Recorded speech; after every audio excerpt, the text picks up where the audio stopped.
केंद्रक झिल्ली नहीं होता है मोनेरा में केंद्रक झिल्ली नहीं होता है। मोनेरा में केंद्रक झिल्ली नहीं होता है। केंद्रक झिल्ली औसतन 20 से 40 नैनोमीटर चौड़ी होती है। प्रोकैरियोटिक कोशिका में कोई स्पष्ट केंद्रक नहीं होता है। R.H. व्हिटेकर ने सन 1969 में प्राणी जगत को 5 भागों में बांटा।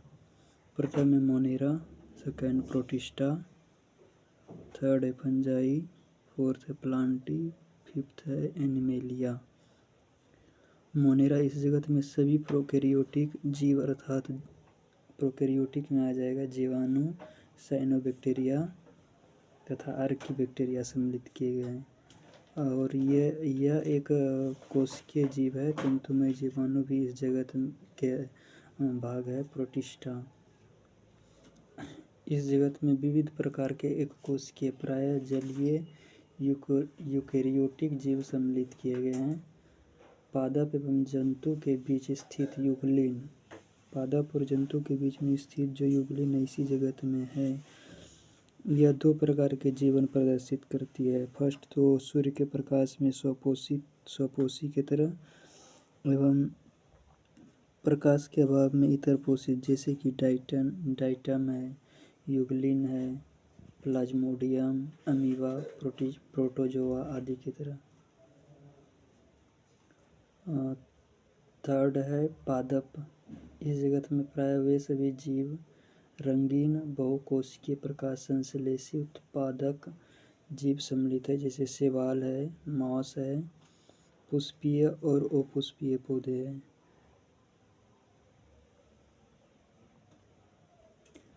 और फोर्थ में है कवक। इस जगत में वे यूकेरियोटिक तथा परपोषीय जीवधारी सम्मिलित किए गए हैं जिनमें अवशोषण द्वारा पोषण होता है। ये परजीवी अथवा मृतोपजीवी होते हैं। इसकी कोशिका भित्ति काइटिन की बनी होती है। इसकी कोशिका भित्ति किसकी बनी होती है? काइटिन। जगत है लास्ट 5वां जगत है एनिमेलिया। इस जगत में सभी बहुकोशिकीय जंतु समभोजी होलोजोइक यूकेरियोटिक उपभोक्ता जीव सम्मिलित किए गए हैं। इनको मेटाजोआ भी कहते हैं जैसे हाइड्रा, कृमि, जेलीफिश, सरीसृप, उभयचर वर्ग, पक्षी तथा स्तनधारी वर्ग ये सभी इसमें सम्मिलित किए गए हैं। आगे हम इसी में 45वां क्वेश्चन देखेंगे कि सामाजिक विकास की प्रक्रिया प्राथमिक रूप में निम्नलिखित में से किस एक उद्देश्य की ओर निर्देशित होती है। इस क्वेश्चन में पूछा जा रहा है कि सामाजिक विकास की जो प्रक्रिया है वो प्राथमिक रूप से जो प्रथम दृष्टिया अगर जो विकास की ओर आगे बढ़ता है तो समाज जो आगे बढ़ता है तो सबसे पहले वो क्या करना चाहता है समाज में। तो हम इसमें आंसर इसका देखेंगे कि गरीबी और भूखमरी का निवारण सर्वप्रथम होता है। जो सबसे पहले इंसान अपना गरीबी ख़त्म करना चाहता है और उससे उत्पन्न जो भूखमरी जैसा स्थिति होता है उससे जो है निजात पाना चाहता है। उसके बाद ही अपने आर्थिक विकास और अलग अलग कार्यों की ओर ध्यान देता है। तो इसमें हम देखेंगे कि चौथी पंचवर्षीय योजना के दौरान 1971 में पहली बार गरीबी हटाओ का नारा पेश किया गया था। और आगे का पॉइंट है BPL के लिए अन्नपूर्णा योजना अप्रैल 2000 में प्रारंभ किया गया। यहाँ पर शहरी क्षेत्र में 2100 कैलोरी और ग्रामीण क्षेत्र में 2400 कैलोरी से कम पोषण प्राप्त करता है जो उसे योजना आयोग गरीब मानता है। ये सिफारिश है तेंदुलकर समिति का। भारत की स्वतंत्रता के बाद से अब तक देश में गरीबी में रह रहे लोगों की संख्या के अनुमान के लिए 6 आधिकारिक समिति का गठन किया गया जिसमें कि मुख्य है योजना आयोग कार्य समूह वर्ष 1962 में स्थापित किया गया। सेकेंड है PM दांडेकर और N रथ समिति वर्ष 1971 में।